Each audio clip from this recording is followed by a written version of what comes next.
Good morning. I'm Anne Marie French, Executive Director of the New Hampshire Fiscal Policy Institute, and it's my pleasure to welcome you to this morning's event, New Hampshire's Economic Recovery and the Role of Public Investments. This is the second event in NHFPI's series, Building an Equitable and Inclusive Recovery. The COVID-19 pandemic has had a dramatic impact on the lives, well-being, and economic security of Granite Staters. The public policy responses have helped families and individuals through the worst hardships of the pandemic and have helped to restart the economy.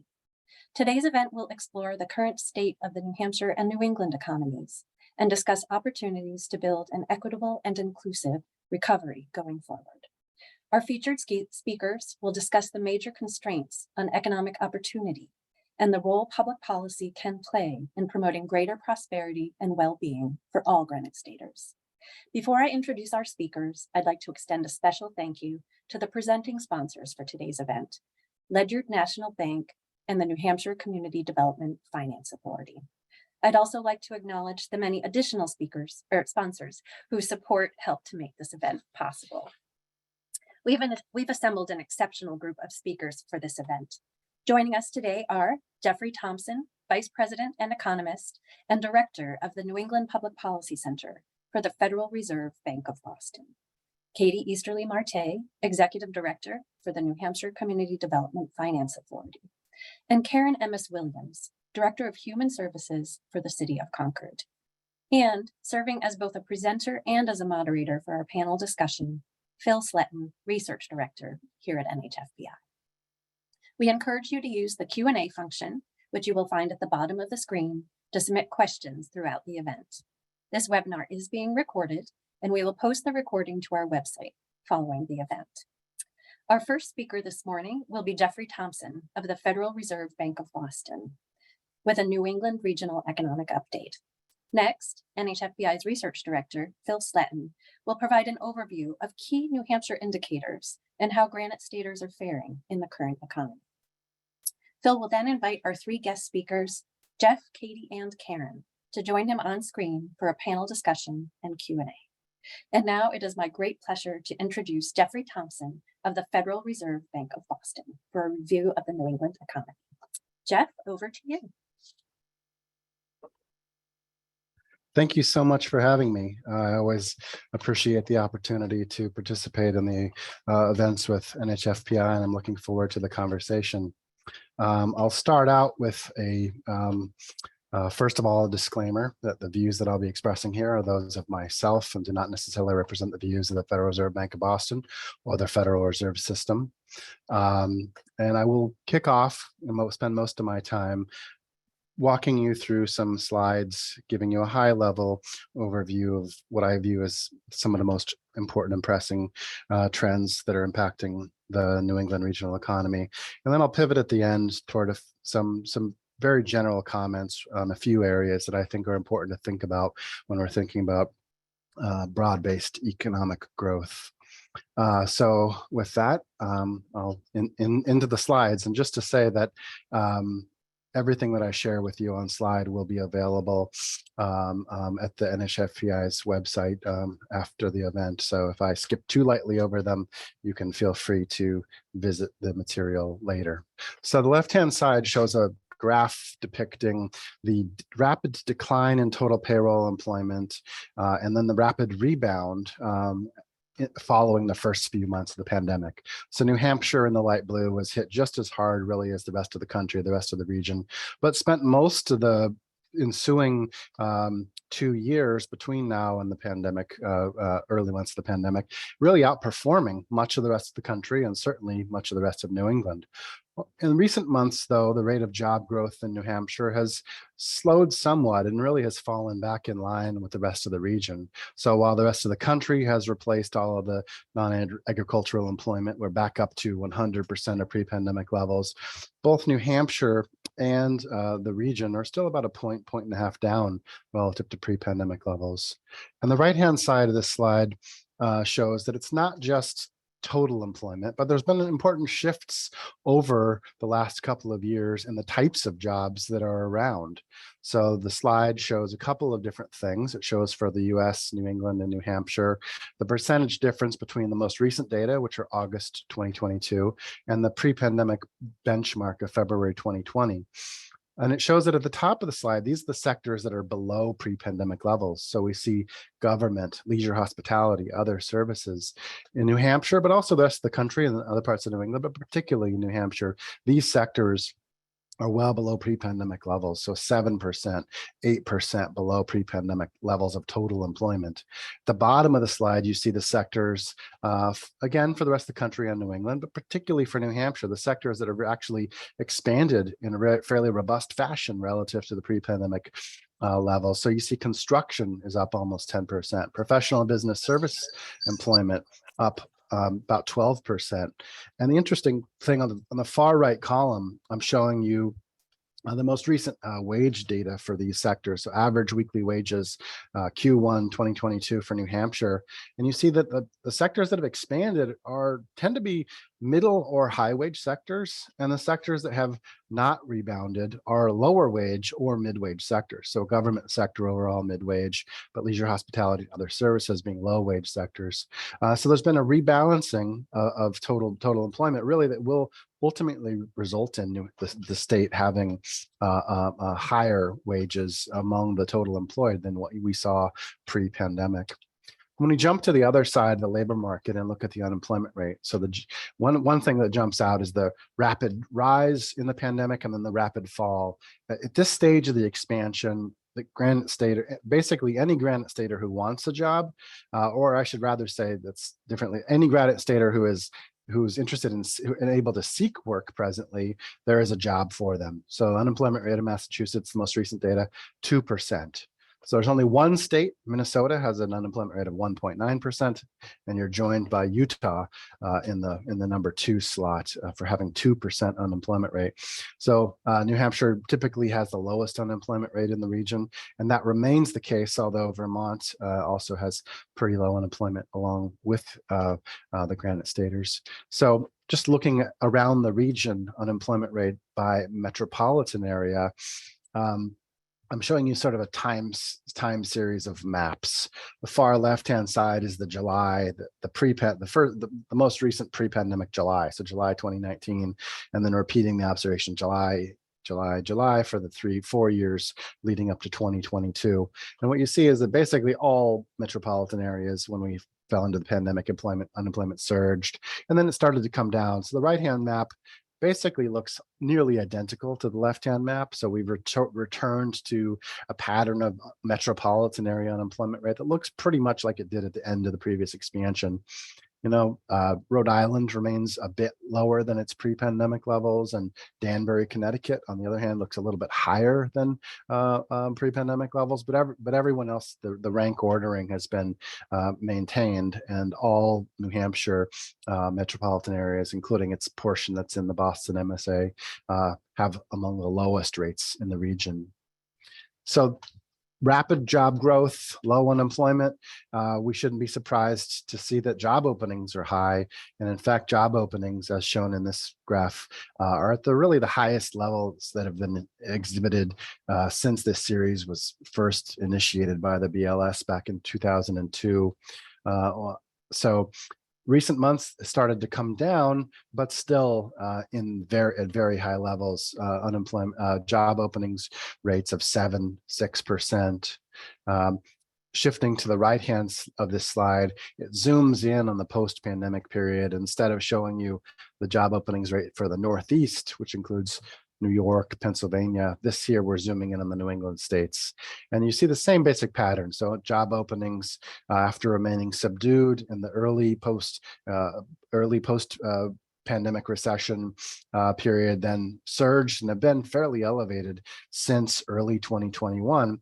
But if you fix your eyes on New Hampshire, and again the sort of the teal blue color, for most of this expansion period, New Hampshire has seen the highest rates of job opening in New England, among the highest or at the highest. But really, that's changed over the last few months. The rates of job openings have fallen from about 8.5% down to below 7%. So now New Hampshire, among the New England states, is a little bit lower than the other states in the region.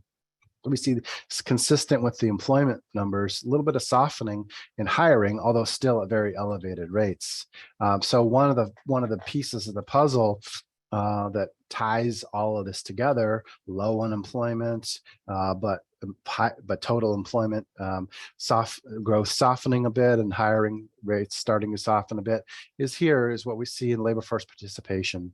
Historically, New Hampshire has always had a higher rate of labor force participation than the rest of the country, the rest of New England. It's partly a function of the educational and the age profile of the workforce. But really what we've seen since the pandemic is a couple of things. Is that the advantage relative to the rest of the country has narrowed by a little bit, but also the pattern, nationally, we've seen a more hopeful pattern of steady grinding recovery in labor force participation, but it's been a little bit more pessimistic in the Granite State, whereas labor force participation did jump back up in the immediate post-pandemic recession era, so in the late months of 2020, but really started to slide in the negative direction over most of 2021 before, and it's picking up a little bit in recent months, but still, basically at the pandemic, at the worst levels in the pandemic. So labor force participation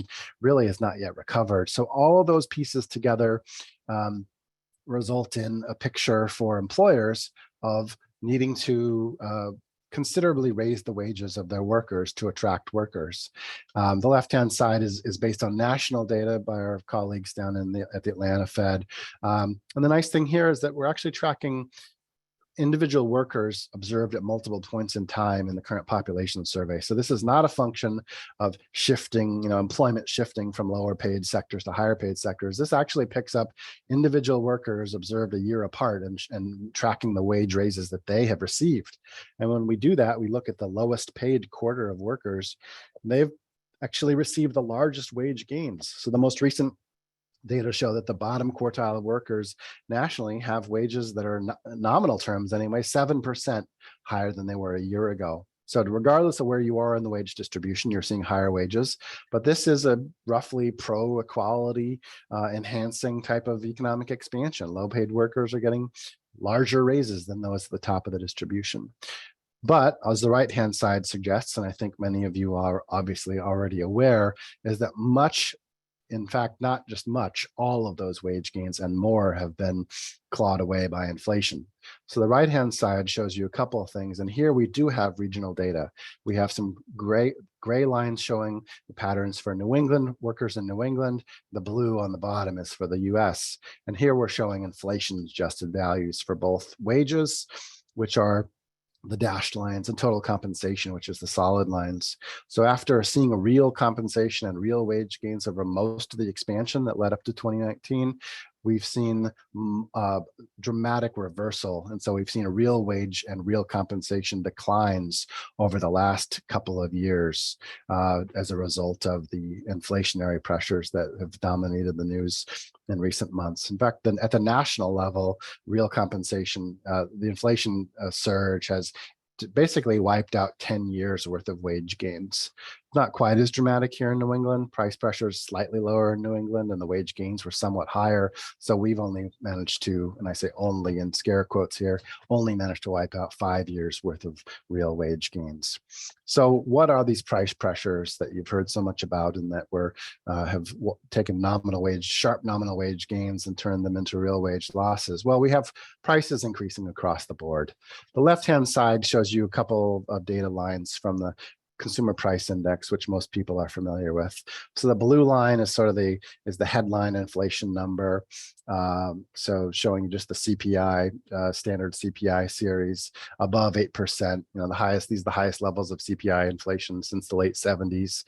The red line zooms in on Boston. We don't have tons of regional availability of price data for New England, but we can get you a CPI for Boston. So Boston price is rising, you know, a little bit below a point, 2 points below. No, I should say closer to a point below the national average. But the green line is what we talk about when we say core inflation, or we strip out the volatile sectors of food and energy. You know, gas price increases, you know, are some of the more salient prices, and you drive past the pump all the time, and understandably consumers get upset about that, and takes a lot to fill the tank, but it doesn't necessarily reflect the underlying, you know, mismatch between the productive capacity of the economy and demand. It's more of a global commodity. So we tend to focus a bit more on core inflation, stripping out food and energy.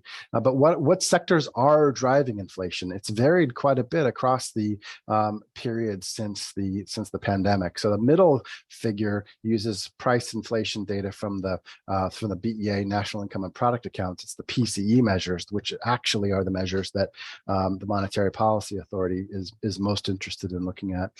So you see, if you focus on the red line in the middle figure, this is durable goods. And durable goods typically actually are a deflationary good, in part because of import access to durable goods, in part because of a high-tech sector, lots of competition. So typically this is a product that experiences falling prices over time for the consumer, on the consumer end. But what happened was we tipped into the pandemic is that durable goods prices skyrocketed. Why did this happen? Because everyone was working at home, shifted their purchasing patterns away from services and toward durable goods. And also we started to encounter a lot of supply chain logjam. So prices for durable goods spiked and really led the way. We didn't see price increases in, say, food services and accommodations until like early 2021. And also it didn't start to bleed over into the service sector until about early 2021.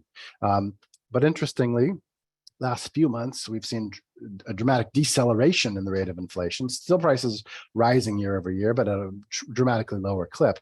Also, the inflation rate in food services and accommodations coming down. What hasn't been coming down, though, at least not yet, is services. So price pressures have been clearly gotten into the services sector. And on the right-hand side, I'm showing you three measures. All of these are PCE-based inflation measures, and there are three different looks at what we might think of as measures of core inflation. So the blue is the standard. It strips out food and energy. But the potentially other ways to identify the core price pressures that are affected by the fundamental mismatch of demand pressures and supply possibilities in the economy. And a couple of alternative looks are in the green and the red line. So our colleagues in Dallas have a series where they trim off the edges. They identify the most high flying sectors and the most low inflation sectors, and they drop off the extremes and they get the red line. So it's the Dallas trimmed mean PCE. Our colleagues in Cleveland have a different idea. They say we're going to identify the inflationary sector at the middle of the data distribution, and we're going to show that. So Cleveland shows a median PCE, and that's the green one. So these alternative looks at core are both continuing to accelerate. So despite stripping out food and energy, that version of core, the standard version of core, has been sliding backward in recent months. These other versions are surging forward. So we still are worried about price pressures in the economy, which wouldn't surprise you given press coverage. So stepping back to CPI for the region and versus the US, this is showing year-over-year price changes by sectors. New England has long had a reputation for high fuel costs, since that is shown here. So July over July, 30% boost in fuel costs. Lower down there, you see shelter. Shelter is the single biggest component in the CPI, accounts for about 30% of CPI. Much lower level, much closer to the core measure. But I want to, so the shelter here, what does this pick up? Shelter picks up, year-over-year changes and what renters are paying now versus what they paid a year ago.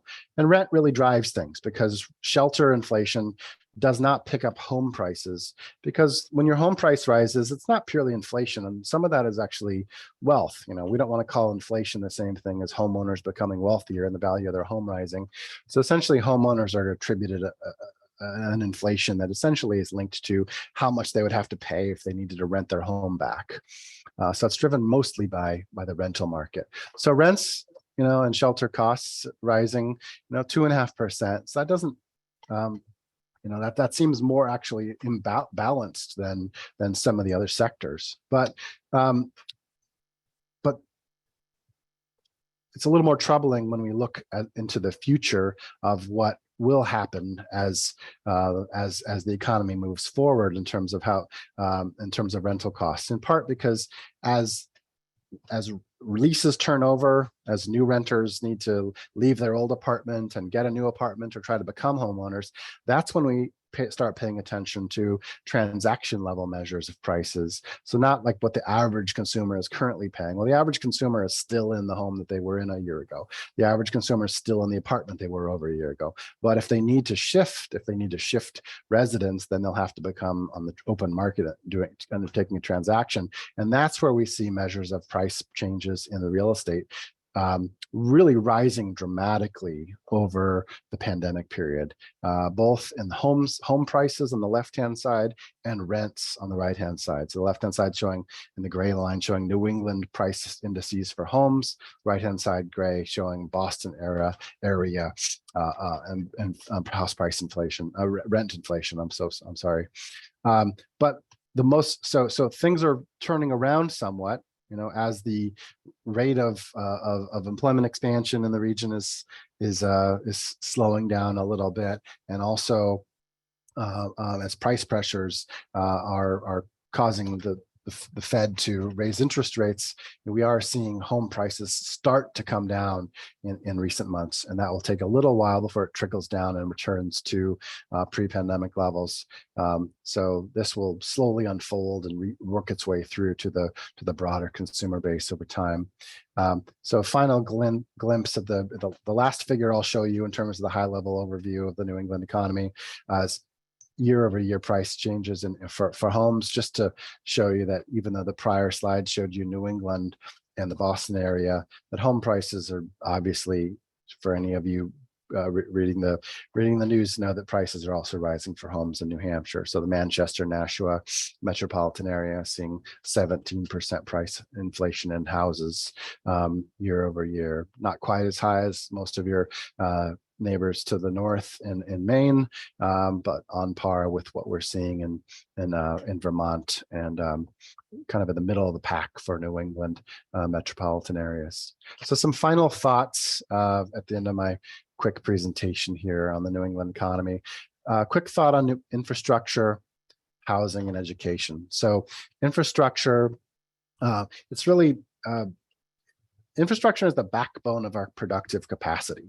When we boost infrastructure investment, we expand our ability to produce, and we do so in a way that is out of the reach for typical firms, typical communities. It's a classic function of government in terms of pooling resources to meet needs that help everyone and make everyone more productive and everyone able to produce more effectively.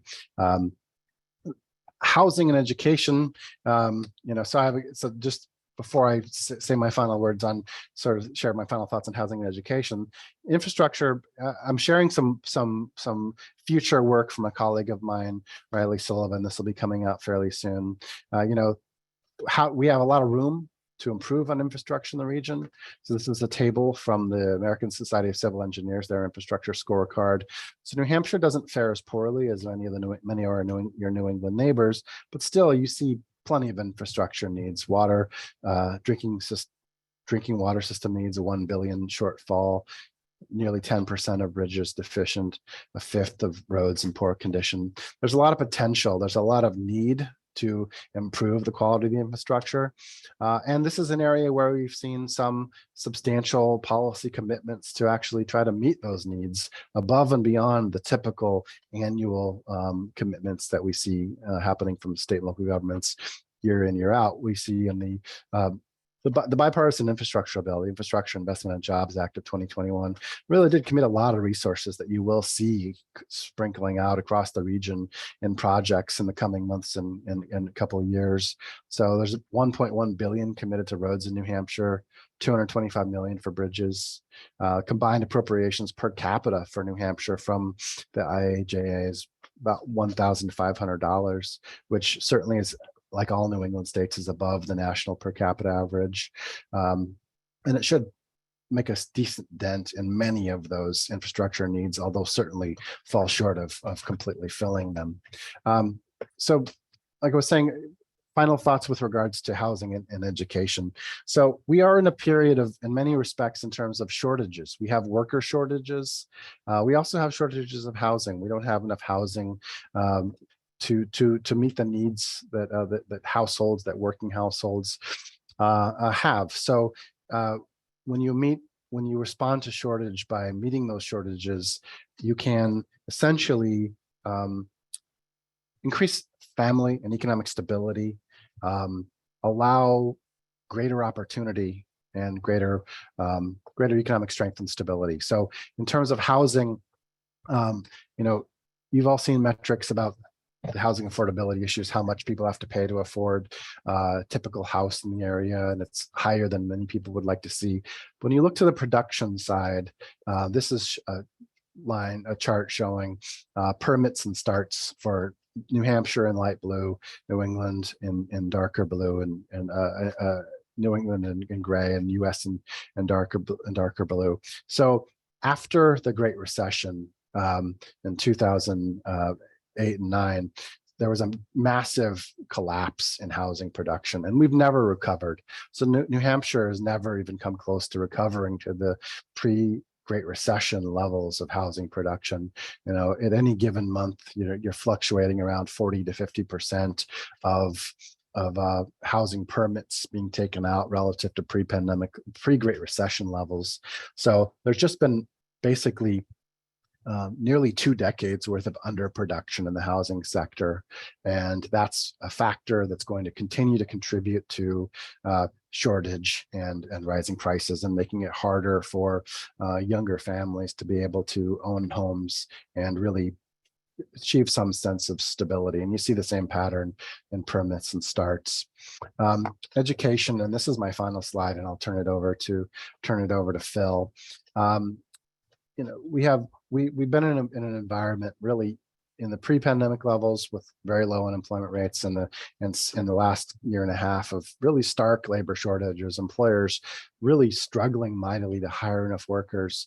And everyone knows, and as this data table demonstrates pretty clearly for New England, when we take a potential worker or a current worker and give them a set of skills and credentials that can help them access more reliable, more high-paying jobs, they essentially achieve a level of economic stability that is not available to their counterparts with low levels of education. So the unemployment rate for those with only a high school degree or less is at every given point in time, it's substantially higher. So even though unemployment spiked for all types of workers, it only hit 7.7% in 2020, driven by the worst parts of the downturn. It was 20%, more than 20% among those with less than high school. And it was twice as high, 13.5% among those with only a high school degree. Skills, credentials, allowing people to access better jobs, substantially higher average weekly earnings. So $1,500, $1,600 for workers with a college degree or more, only less than $1,000 for high school workers. And these are obviously averages with lots of distribution. But in terms of meeting the shortages that we see in housing and education and an educated workforce, these are my basic inspiration in responding to the theme of today's gathering, the public investments that can help generate broad-based economic growth. I would definitely encourage people to be talking about these sectors and be looking to these sectors. And with that, I'll stop sharing and hand it over to Phil. Great.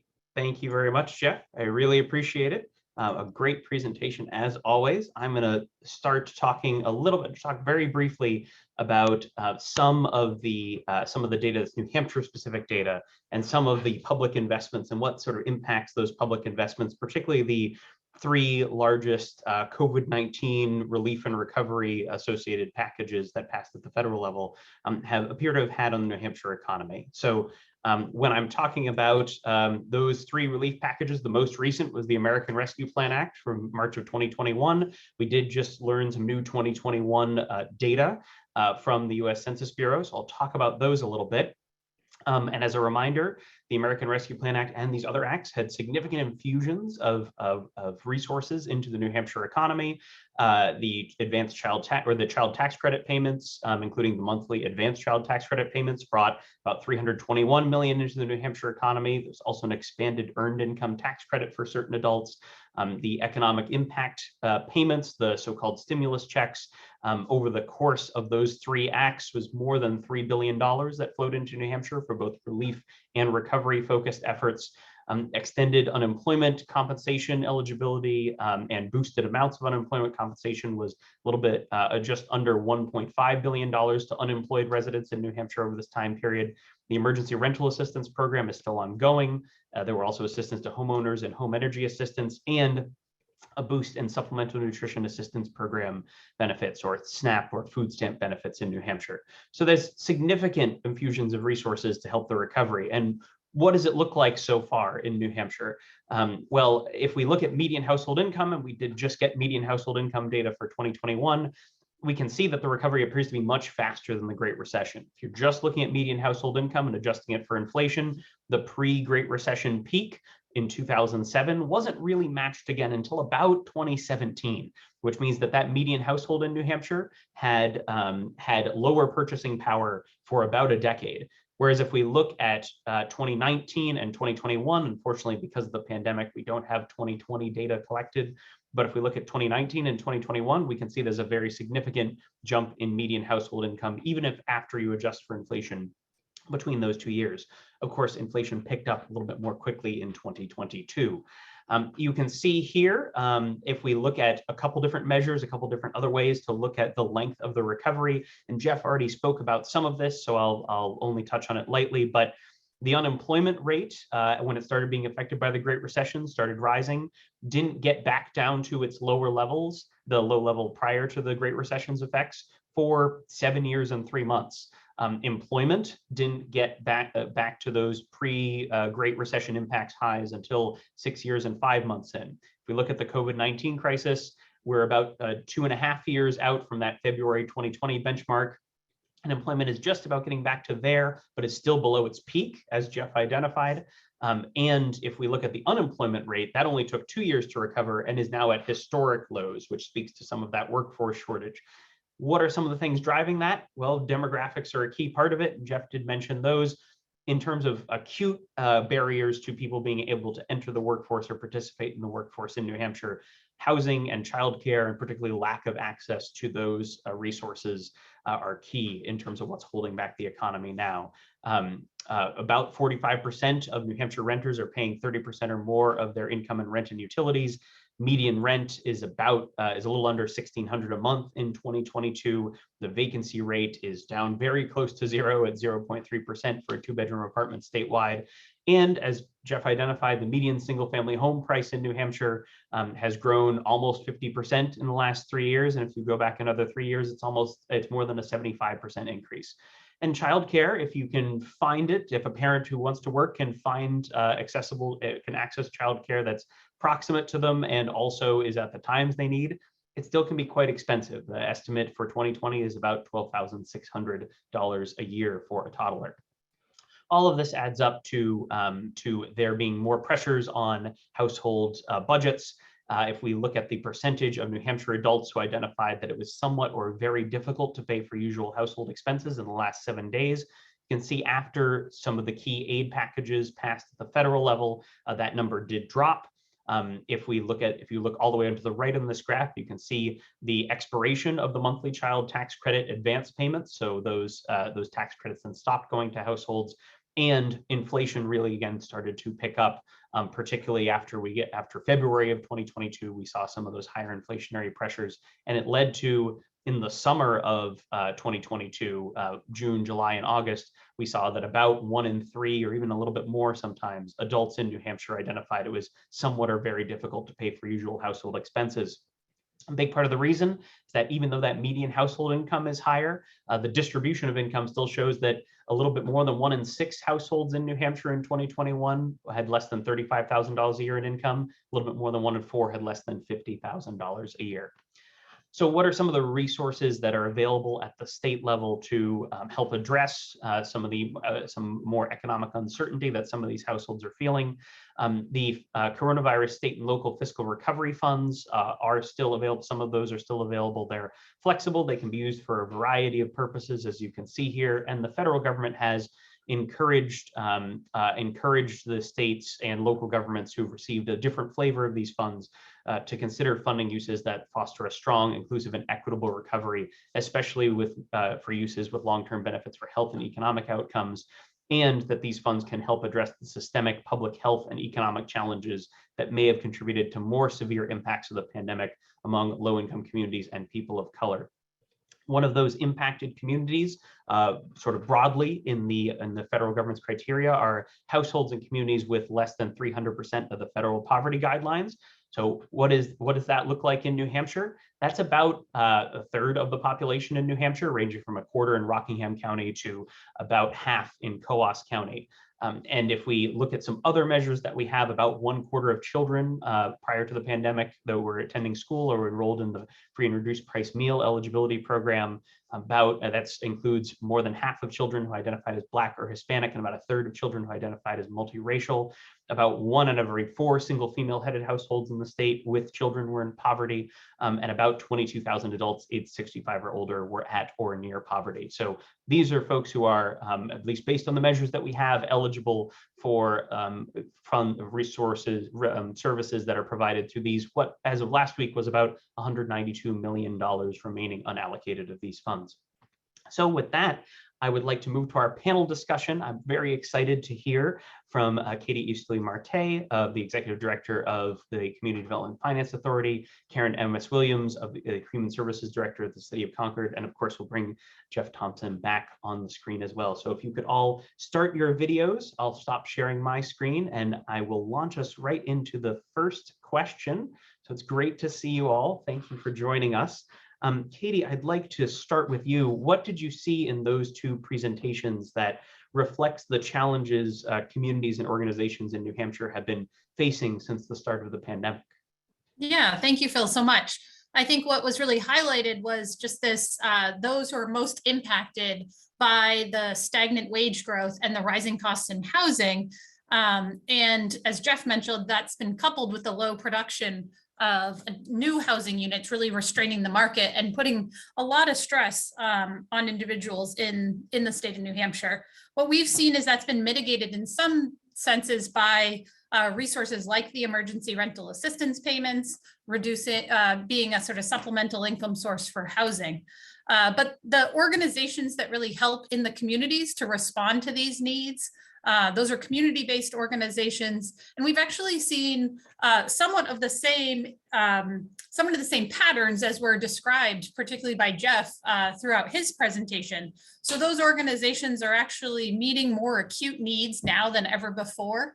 While the pandemic has provided some immediate relief for those housing-based organizations, if we're talking about an organization that provides shelter to those who are homeless, they saw some immediate relief, but their long-term costs have really risen, and they've seen no decrease in the people who are in need of emergency shelter. So there's typically in the summer months a decrease in need for emergency shelter, but there was actually no decrease, as there typically has been this summer, putting those really financially unstable organizations under more pressure. And what the pressures are is the increased costs. So as you can imagine, the pandemic has really brought people, particularly volunteers, particularly older volunteers in our state, out of positions that have really deflated the costs of providing these services for decades. So we've had services that were provided in so much part by volunteers, and those volunteers are no longer available in the same way. These are just some of the impacts, but this is what we're seeing. We're also hearing from those community organizations that the needs of the individuals they're serving, because of the health and the social impacts of the pandemic, are more complex. So what they're needing to provide to those individuals is more costly, the needs are more acute and more intense. So what we're seeing is those community-based organizations, particularly those serving the most vulnerable, those with the lowest incomes, as you talked about, Phil, and those who have been disproportionately impacted by the pandemic, non-white individuals, those organizations are actually very financially stretched.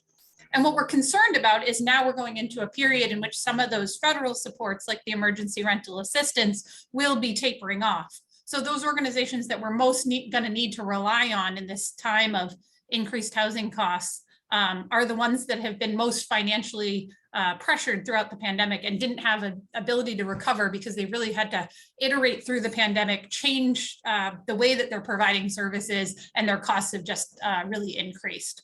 So that's the kind of what we're seeing is really those organizations having significant long-term needs for their basic services and their infrastructure. Yeah, and that's a key point, that some of these programs are also going away, right? And that where these organizations were helping folks and also helping folks connect to these programs, some of those supports are now not going to be available anymore. Karen, what did you see in those two presentations that reflect some of the challenges you see individuals and families facing in your work, and what are the most significant ongoing challenges? Thank you so much for having me today. I will apologize in advance. I'm a little bit under the weather, so I will try to do my best. But I think that Phil and Jeffrey's presentation is congruent with exactly what we're seeing here, especially as direct providers and the rental costs that we're seeing. In Concord, for example, all units are 0.4% vacancy, but for a 2-bedroom is 0.2 vacancy rate. So as you can imagine, how you can be able to find any units. Just to give you a little bit more details of what Concord is seeing, I can give you some ranges. For studios is about $1,100. We are seeing 2 bedrooms as high as $1,200, other 2 bedrooms at $1,765 a month, and 3 bedrooms $1,400, and also 4 bedrooms around $1,600. So it's an array of different ranges that we're seeing for rent. And this has definitely have been an impact to that. Back in the day, we also used to say to our clients, you have to look for affordable housing. And now affordable is just not part of the conversation, unfortunately. So that's exactly what we're seeing. And as you can imagine, these rental increases are also impacting evictions, because what's happened during the pandemic, we have seen individuals lose their housing because the landlords have requested the apartment back for renovations. And we also see in rental increasing an additional $400 to $500 a month. And that's quite difficult. The person on Social Security alone, they receive their max benefit amount for Social Security is about $850. So as you can imagine, that's not even including the cost of utilities that also come with rental. So that has been really challenging. And this is also changing the landscape of the individuals that we're seeing, where individuals were able to pay for their rent. Now they no longer can. And also it's also done an impact on the elderly population. As you can imagine, some of them have worked for their retirement, and now they are being evicted and homeless because they can't pay their rental costs, which is quite high. So that's exactly what we're seeing right here in Concord. Yeah, no, thank you, Karen. I appreciate that, especially the localized data is helpful to bring it home in terms of what people are seeing on the ground, in a New Hampshire community. Katie, I'm curious, could you speak to how policies, including federal funding, have helped the organizations, some of the organizations that you spoke about, fulfill their missions, and what the impacts of temporary funding measures expiring might be for some of that capacity constraint? And also your thoughts more broadly in housing, childcare, basic needs providers, and other supportive services. What are the impacts that those have seen and that are ongoing on those fronts? Yeah, so I think as you mentioned, Phil, there's just these very immediate needs. As Karen mentioned, really helping people to navigate a really complex and costly housing market, looking to try to meet basic needs that people have, health needs, et cetera. So there's the right now, there's those immediate things that people need and that service providers are looking to provide. And there has been some federal resource that's been extremely helpful in really meeting those gaps between people's income and the costs of those services. And then there's kind of the need to plan and think about future kind of systemic changes to how we provide services, to really ensuring that we're meeting the future needs. And those things have really been balanced, but also they've been difficult to do sort of simultaneously. So many of our nonprofit community organizations that are, for instance, providing affordable childcare in our communities, although very limited, there is some childcare available. What they're finding is the cost of care is dramatically lower than the cost of providing that care. They can't raise the rates because the families that they're providing care to can't afford it. There has been early on some pandemic related relief to really meet those non-reimbursed childcare expenses, but there's huge amounts of very complex work that needs to be done to really figure out how to create a new model so that those childcare providers can meet the needs of families across the spectrum and across incomes, while also being able to retain a workforce, continue to build their organization, make investments in their facilities. So we've seen that across multiple housing organizations, childcare, where they're really strapped with trying to be meeting and using federal resources efficiently and really meeting the basic needs of those that they're serving, which have gotten more complex, while also really working on those long-term future plans. And I think we're hopeful that because they've been like really creative and thoughtful in what's worked, and if we can study those things, that we'll actually be able to take some of what worked during the pandemic and put it into our long-term planning. There's a great example of some additional emergency rental funds that were used in Manchester to do street outreach. And they were actually able to coordinate street outreach and have that be much longer hours that were provided, really ensuring that people who were homeless were actually able to access healthcare and able to access other services that have been available. But because of the fragmented outreach at the time, they weren't really the people weren't connecting to the services that they most needed. But with this small amount of additional ARP funds, there was actually an ability to kind of fill those small gaps and really coordinate services and be sure that those who needed healthcare were accessing the healthcare, those who needed recovery or treatment were able to access that treatment. So I think if we can learn from those sort of things that we were able to do with the one-time investments and put those into strategic plans for the future, I think that there's an ability to kind of meet those two things, but it's on a system that's really been asked to do a lot over the last 3 years, right? Asking to respond and continue to be putting additional resources out there and meet all these basic needs. Basic needs that had gone up quite a bit, and now what does it look like in the long term, and how can we make those long-term strategic investments? Thank you, Katie. Karen, I want to go back to you. What do you see as the biggest risk to individuals and families regarding the ends of key pandemic era programs, and which programs have you seen that have helped Granite Staters the most, either in a temporary or a long-lasting manner? Yes, thank you. Katie has such a pond, but the two that come to my mind immediately is the Emergency Rental Assistance Program. That's been a huge access to a lot of our clients and a huge help to receive 18 months of assistance, whether that's with your rent, utilities, and internet. And to see that we're already seeing the cases where a person has already tapped into their 18 months. Unfortunately, for a lot of those cases and the clients that we're seeing, they don't have any savings, and some of them are unemployed. And if they are employed, they're underemployed. So therefore, they're not able to sustain this housing that they may have. So that's definitely been an impact that we are seeing here in our office. And it's scary for the future for a lot of our clients and how they're going to be able to sustain these rents that we already alluded to, that they're so expensive.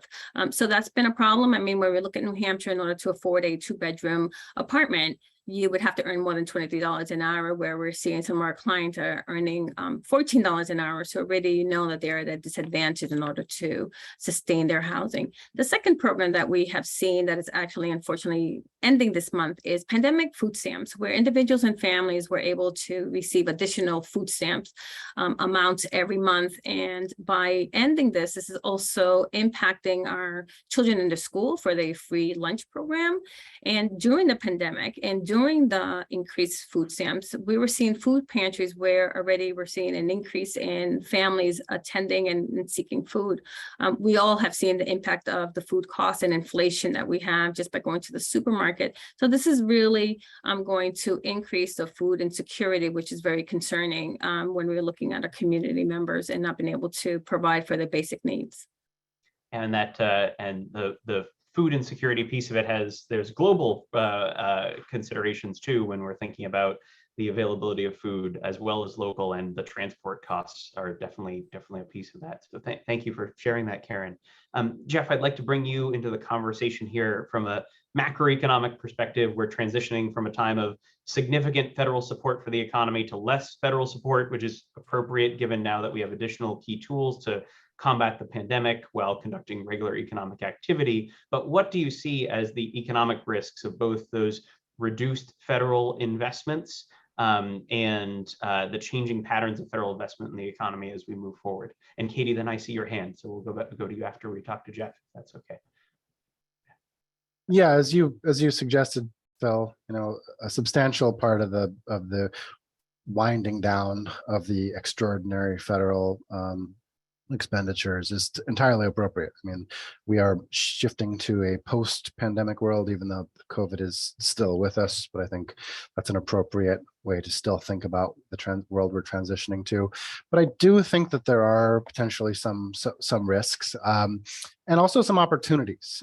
So the risks, some of the risks that I think of in terms of just public policy more broadly is I do worry somewhat about state and local policymakers sort of looking at several years of flush and overflowing coffers and then enacting permanent long-run tax cuts, and so we could end up a couple years down the road unable to fund ongoing services and be fighting tax battles that we shouldn't necessarily have to finance, to have to battle. So minding the long-run fiscal needs, I think, is an important thing for policymakers to keep focused on. I do see some opportunities for really capacity expanding investments in the way that the federal government interacts with the states and localities. So UI is a classic federal state combination program. It's a hybrid program. And one of the things that happened in terms of the rollout of UI is, there was a lot of fumbling early in the pandemic. The funds didn't get out as quick as we would have liked. Yeah. And I should say this unemployment insurance, unemployment compensation. Sorry. Yes. Sure. Yes. Thank you. Yeah. So for UI, and there was also a decent amount of fraud. That's we've sort of known this for some time, and the numbers are starting to roll in, and they add up to considerable amounts. And so system reforms that can minimize fraud, that can enable quicker rollout. So I think that those are investments that take coordination at the system level and investment in terms of computer systems. So that's an opportunity to enhance. We can respond more quickly to economic downturns, or respond more efficiently. So there are opportunities certainly going forward. And I would say the same thing thinking about infrastructure. So I shared a couple of slides one slide pointing to some of the broad areas that will see boosted investment coming out of the bipartisan infrastructure bill. And that's definitely a high point. Ways in which the federal government can enable states to expand beyond what they would be able to do on their own. And this is a substantial investment and is very welcomed. But there's also coordination issues, in terms of so some of those funds, actually there were broadband dollars attached to not just the bipartisan infrastructure bill, but also to the more standard stimulus bills. So all states being given large chunks of money to engage in broadband investment all at the same time, all in tight labor markets. So essentially, the way that the monies are being allocated, the timing is probably resulting in some higher costs than would be necessary, than would otherwise be ideal. Some difficulty in terms of completing this really vital work. So I'm not going to sit here and tell you that I have all the answers, but having seen this roll out in terms of the magnitudes of these investments and having them all happen at once, I think there needs to be additional reform in terms of how the states and the federal government work together to make sure that they happen in a more efficient and timely fashion. And those are good things that will down over the long run. Those will help us be more efficient and help us respond more quickly to economic downturns. And now that we've had this experience with all these programs, I do appreciate how you highlighted some of them are going to be ongoing, valuable programs, and some of them will be more responsive in the future, so that people in need, whether it's in a downturn or in an ongoing fashion, we have a little bit more information about the best ways to help. So thank you for that, Jeff. Karen, I'm gonna go to you. The City of Concord serves people in need. How do you see the economic recovery reaching people who have not been fully included in economic prosperity in the past? Yeah, thank you for that question. I mean, just by the basis of it, it could be very complex, but I'm going to take this opportunity actually to look at it from a diversity and equity and inclusion lens with a focus of language access and also intentional high-end practices. When we look at language access, when a person is unable to communicate, it's best that we have an interpreter. It's no different when a person, in my view, when a person is deaf or hard of hearing, we will hire a person who does American Sign Language, because obviously this gives us an opportunity for us to be able to communicate with them. So by having these means and having agencies and entities that have language access, it allows them for them to be able to reach out and understand the programs that already are existing. As providers, sometimes we have a difficult time also trying to even go through the process with some of our clients when applying for that. And the second part of this is really the intentionality in our hiring practices. We're seeing communities and towns and cities such as Manchester, Nashua, and Concord, that the ethnic backgrounds have been changing. They've been changing for years, in addition to these cities also being resettlement communities. So I think that we have to be intentional in our hiring practice, hiring people of color. That's going to be also looking as a community that we serve, because what we have to do in order for us to have economic recovery, we have to make sure that the process is also equitable. So that way all individuals have a fair and just opportunity to be able to have the same outcomes as everybody else. So I think that that's really important in the work that we're doing, and we having to be intentional, again, with language and making sure that people can understand what's available, because if I don't understand or know what's available in the community, therefore I cannot apply. So therefore, how can we be able to have this that could be able to reach all so they can also have economic prosperity? Great, thank you, Karen. I really appreciate it. I want to note the time. The folks who have submitted questions, we do have quite a few questions actually, and I want to get to a couple of those. But I have one more question for Katie, and then a question for everyone. So, Katie, I'm going to go to you with this question. What do you see as the challenges and solutions to ensuring that all Granite Staters, regardless of race, community, or financial resources at home, benefit from the economic recovery? Yeah, so I just want to thank Karen for her suggestions. I think that's really right on point. And just really recognize, I think that we have community members who have not been part of our economy for a long time because they've been historically excluded, and really thinking about through data where there's been that exclusion and trying to really create solutions. And so Karen mentioned two really important solutions. A couple others that we've noted when working with partners is really including people with lived experience at the decision-making table. So really ensuring that people have a voice in designing the solution, not just providing input, but co-designing with those who are funding it or who are implementing it. Also community navigators. Karen spoke about a really important area of language access. I think what we know is that people who have not seen somebody that they know or in their family access economic technical assistance to grow their business or been able to access capital, they just don't have a knowledge base, a pathway for that. And so really investing in a small investment in something that can lead to huge economic growth because we allow people to really access their talents and to be able to grow those.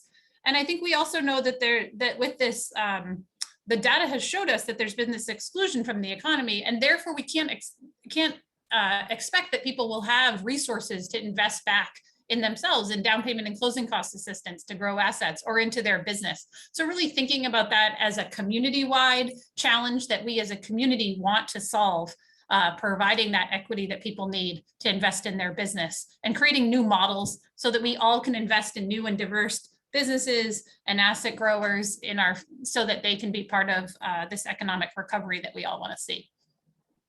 Great. No, thank you, Katie. And I have one more question that I'd like each of you to answer quickly, and then I do want to devote a couple minutes to audience questions. I hope the panelists can stick around for a couple more minutes if that would be all right, because we have some great questions and I want to make sure we get to some of them. So just for all of you, which policies, initiatives, or programs have you seen during the pandemic that you believe should be continued or could serve as models for future policies because of their effectiveness? And Karen, I want to go to you first really quickly, if I could.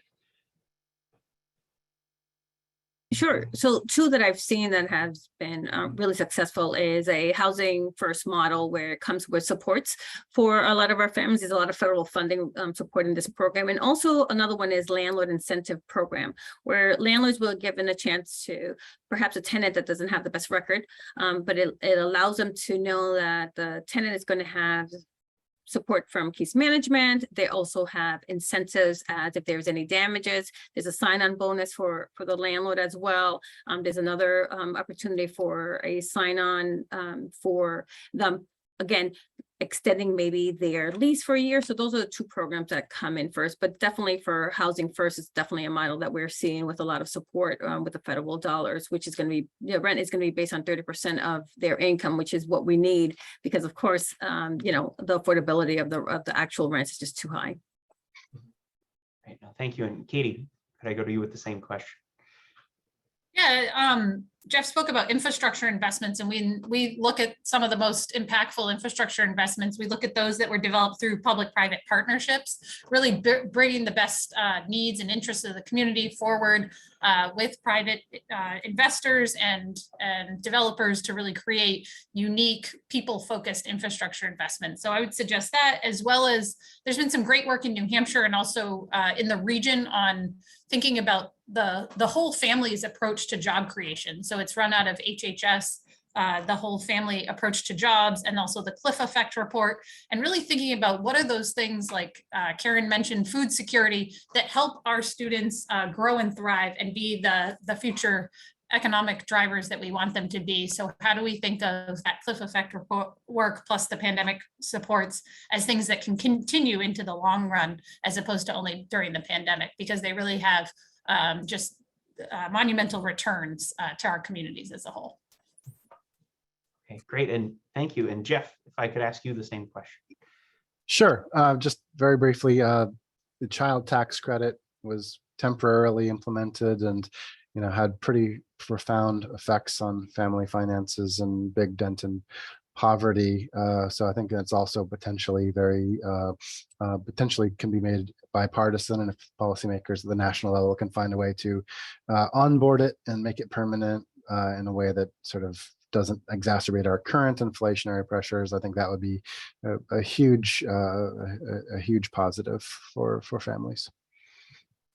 Right. No, thank you. Thank you very much. And I want to go to audience, a couple questions from our audience. And the first one, actually, Karen, I'm going to go to you first.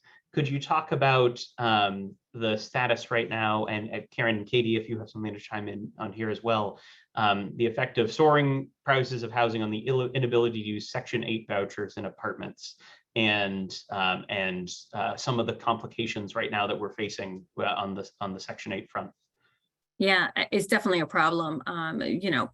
Not in addition that we don't have vacancy rate, it also is having this program that which a lot of our landlords, they have a mixture of people that they can choose from as tenants. So it's become very difficult. We've actually seen individuals here with months and months of trying to, with a Section 8 voucher, that just cannot find the housing. So they're losing their vouchers. And that's just, it's such a sad thing to happen because you've waited so long to become up on the Section 8 program, and then to lose it because now you don't have any vacancy. So that's one of the biggest things that we've seen with the Section 8 voucher. And it's not only an issue in New Hampshire, it's also nationwide that we're also seeing that issue as well. Mm-hmm. Great. No, thank you. Thank you for the insight. Katie, did you have anything you wanted to add on that front? Or I guess we've seen a ray of sunshine in a program, the landlord incentive program that was mentioned earlier, in which landlords really come to the table wanting to be part of the solution of housing stability in their community, and then are provided incentives for de-risking that choice that they make.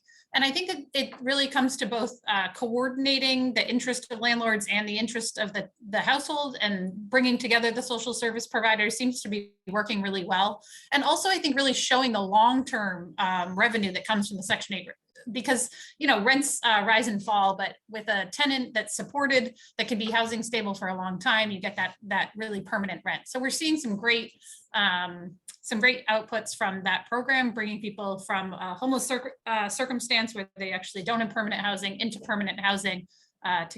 Karen mentioned the case management and support that's wrapped into that program. That's an essential piece in ensuring people have the support to remain stably housed. But I think really thinking about that program, what's worked, and thinking about how it can be expanded would be really essential. Great, thank you. And Jeff, I'm going to go to you with this question. Is the labor force participation low in New Hampshire because an older workforce that has retired, or is there another reason? Could you speak a little bit to some of these impacts that we've seen? Yeah, no, it's a good question, and I haven't not dug into the specifics of New Hampshire's case, but there has been a lot of research and conversation around what the trends are nationally. And just to be clear, New Hampshire's labor force participation rate does remain higher than the national average, and does remain higher than the rest of New England. But what we've seen is just it's stumbled. It's outstanding positive performance has stumbled a bit in the pandemic period. And so it's a combination of older workers retiring and demographic shifts that made it so that there are the share of the workforce who are relatively older, closer to retirement age, had been creeping up and was somewhat larger, and just more people deciding, once they were faced with the pandemic, deciding to prioritize health reasons to maintain their own personal or the health of health compromised or immune compromised loved ones. Other people they're wanting to return to the labor force, but some of the social institutions that they had counted on using, including childcare, were essentially destabilized. This is a sector that is fairly precariously arranged, and so a lot of just how we saw in the post-Great Recession, how a lot of the capacity to produce housing was wiped out. A lot of small companies were put out of business, and they never came back to life down the road. The small providers of childcare, many of them stopped doing what they were doing after having been shut down for a while. So there's a host of reasons, and I can't necessarily say that one or the other is more powerful or more prominent in New Hampshire. Probably the story in New Hampshire is fairly similar. The differences are just, going to be somewhat on the margin.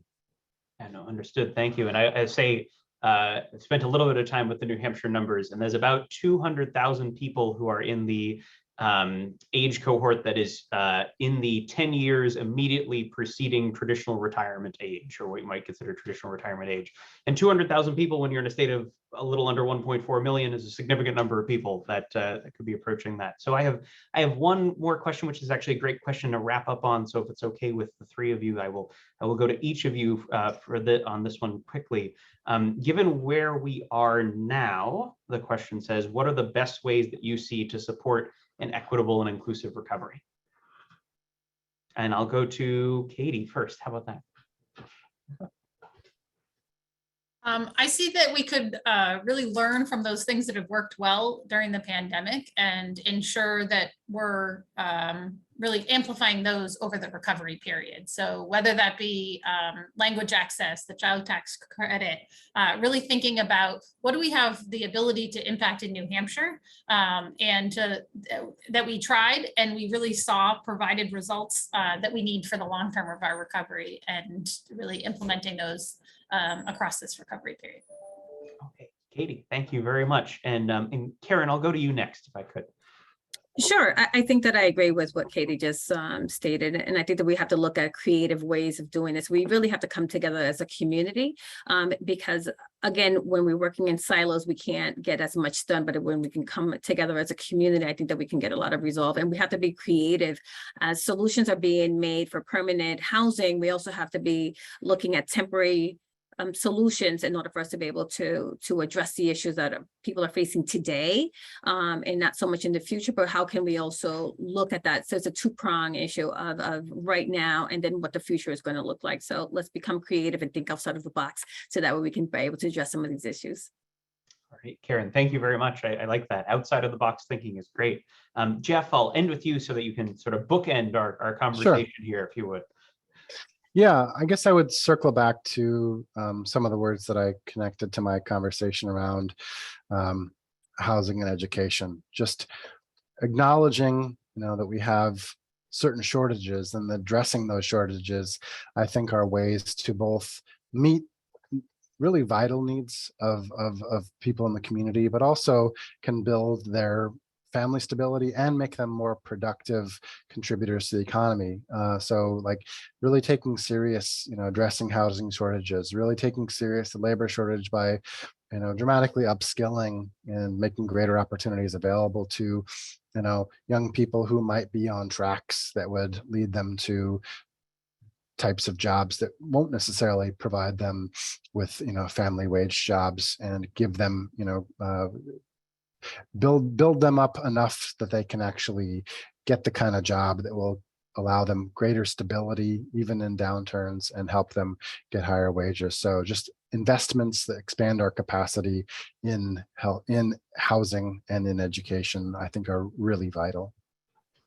Great. Well, thank you to the three of you. Thank you, Jeff, and thank you to the three of you for your discussion time today. And thank you to all of you and for the audience for sticking around for another 10 minutes so we could get to some audience questions. Let's bring Anne-Marie back on screen to close the event. But before we close, I want to take a moment to acknowledge that this will be Anne-Marie's last NHFPI event as an employee of the organization, specifically as executive director. We wanted to take a moment to recognize Anne-Marie for her dedication to NHFPI and her instrumental work in making the organization what it is today.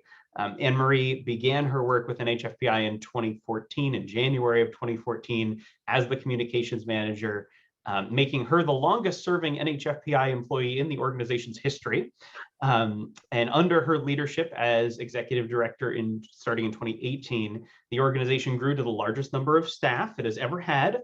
And despite the expanding duties associated with growing the organization, Anne-Marie continued to have a firm grasp on the details and a command of all the information that we work on here, and the larger role that NHFPI has in informing public policy discussions in New Hampshire. Her commitment and dedication to the organization and its mission is unmatched, making her an energetic and devoted proponent of the public good, spending long hours of work, passionately committed to making New Hampshire a better place for all Granite Staters, including many she has never met, many she never will meet, and doesn't have to in order to care about. So she's someone I have felt lucky to call a colleague and mentor. Thank you for all you've done for the organization, the staff, and the state, Anne-Marie, and we wish you luck in your next endeavor. Bill, thank you.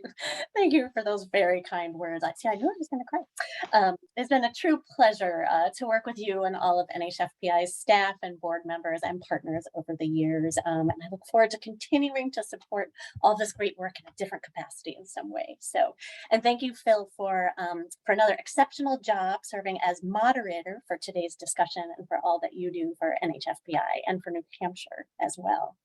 A special thank you to our guest speakers, Katie, Karen, and Jeff. Thank you for sharing your insights with us, and thank you for that very engaging and informative conversation.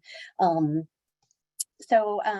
again, I'd like to extend a special thank you to the presenting sponsors for today's event, Ledyard National Bank and the New Hampshire Community Development Finance Authority, as well as all of our additional sponsors for their support of today's event.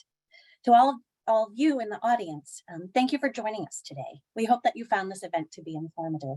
You'll receive an email this afternoon with all of the links to the resources, both slide decks and the recording. So watch your email for that. And you'll find those and all of NHFPI's publications and resources at our website at nhfpi.org.